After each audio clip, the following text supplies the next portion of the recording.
Bonjour chers amis, bonjour Tifosi Juventini, bonjour Gobbi comme on dit en Italie. J'espère que vous allez bien. Voilà, c'est aujourd'hui ma deuxième émission qui tombe pile poil avec le premier match de notre nouvel entraîneur, Igor Tudor. Alors voilà, j'aimerais faire un petit reporting parce que je voulais intervenir un petit peu avant le match aujourd'hui, mais je suis éducateur de foot et l'horaire de match de mon équipe a été décalé. Et mon équipe joue à 16 heures, donc je ne pourrai pas être présent et être réactif quand la composition de l'équipe sortira. Je serai en train d'encourager mes petits jaunes et noirs, ils sont presque noirs et blancs, ils sont jaunes et noirs. Et voilà, donc je voulais aujourd'hui vous faire part de deux réflexions que j'ai. La première concerne une vieille histoire que vous connaissez tous qui s'appelle le Calciopoli. Le Calciopoli, c'est ce scandale qui a explosé dans les années 2006, qui a explosé en 2006 et qui a amené à la relégation de la Juventus en Serie B avec le retrait de 2 Scudetti. Il faut savoir que cette histoire a été menée par la justice sportive de façon expéditive.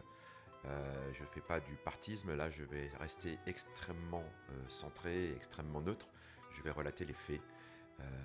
Été 2006, la justice expédie un verdict en moins de 2 mois qui a failli même provoquer la dissolution, la disparition de notre club. Et j'ai appris qu'hier, en cours de cassation dans la justice civile, il a été clairement notifié après un appel et donc en cassation qu'aucun résultat n'avait été falsifié pendant ces 2 années dites de Calciopoli, où l'investiture avait porté sur les championnats 2004, 2005, 2006.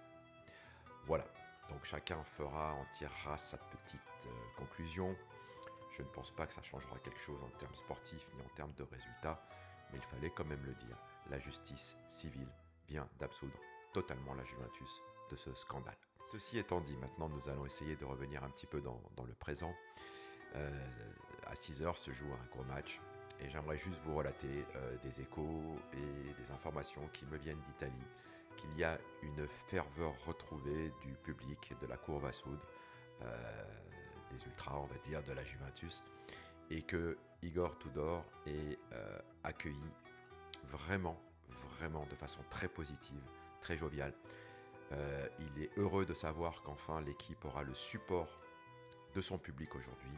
L'entraîneur aura le support de son public. Et ça fait chaud au cœur. Maintenant, c'est à nos joueurs, comme dit le chant des supporters de la Juventus, Vogliamo 11 leoni, ça veut dire qu'aujourd'hui, il faut que l'on ait 11 lions dans l'arène, 11 lions dans le stade. Fini les problèmes de je suis pas à ma place, fini les problèmes de mon entraîneur me parle pas. On repart sur une page toute blanche avec un entraîneur qui a le cœur juventino, avec l'entraîneur qui ne pense qu'à une chose, c'est à bonifier ses joueurs. Avec un nouvel élan, les joueurs n'auront plus d'excuses aujourd'hui et on va enfin savoir qui a le sang bianconero dans les veines et qui ne l'a pas. J'en suis convaincu aujourd'hui que ça va être un filtre, c'est un match où je ne demande pas forcément du grand football parce que Igor Tudor a repris l'équipe depuis seulement quelques jours. Donc on ne va pas parler tactique aujourd'hui, on va parler de rien à part de se battre avec le cœur, de mettre i attributi, comme on dit en italien, ses attributs sur la table. Il va falloir montrer qu'on est digne de porter ce maillot parce qu'aujourd'hui, il n'y a qu'une chose qui compte, c'est à ramener les 3 points à la maison. Il y a aussi une petite info qui est tombée, j'allais l'oublier, c'est que Exor, le groupe qui détient la Juventus, qui est possédé par la famille Elkann Agnelli, a décidé d'envisager une augmentation de capital de à peu près 120 millions d'euros, avec un premier apport de 15 millions d'euros pour couvrir le licenciement de Thiago Motta. Parce que ce qu'il faut savoir, c'est que Thiago Motta est toujours salarié de la Juventus. Il n'entraîne plus la Juventus, mais il est toujours salarié, payé, et tant qu'il n'aura pas un nouveau contrat, il sera payé par la Juventus, lui et tout son staff.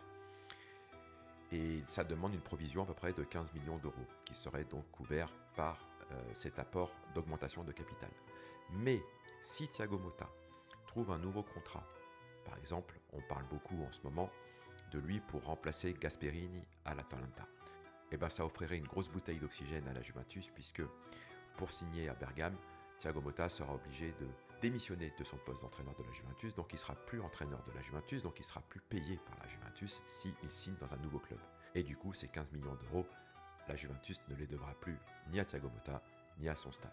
Voilà, c'est quand même une bonne nouvelle, ce qui prouve qu'il y a un vrai élan en ce moment dans la Juventus. Il y a quelque chose qui se débloque, à nos joueurs de prendre le relais, à nos joueurs de le concrétiser sur le terrain. Forza Juve, je reviens vers vous dès que possible afin de parler de ce match, peut-être en live, peut-être après pour faire le débriefing. Allez, merci de votre attention. Je vous invite sans tarder, si vous aimez cette émission, si vous vous reconnaissez dans mon approche, dans ma vision de la Juventus, à liker cette vidéo, ça serait super sympa. Je vous invite à vous abonner, ça serait super sympa aussi, et à la partager et à activer la petite clochette de notification de façon à ce que vous soyez informés en temps réel des évolutions et des sorties, des informations que je peux donner au cours d'une journée, au cours d'une semaine, au cours d'un mois ou au cours d'une année. Forza Juve, fino alla fine et à tout à l'heure. Bonne journée à vous.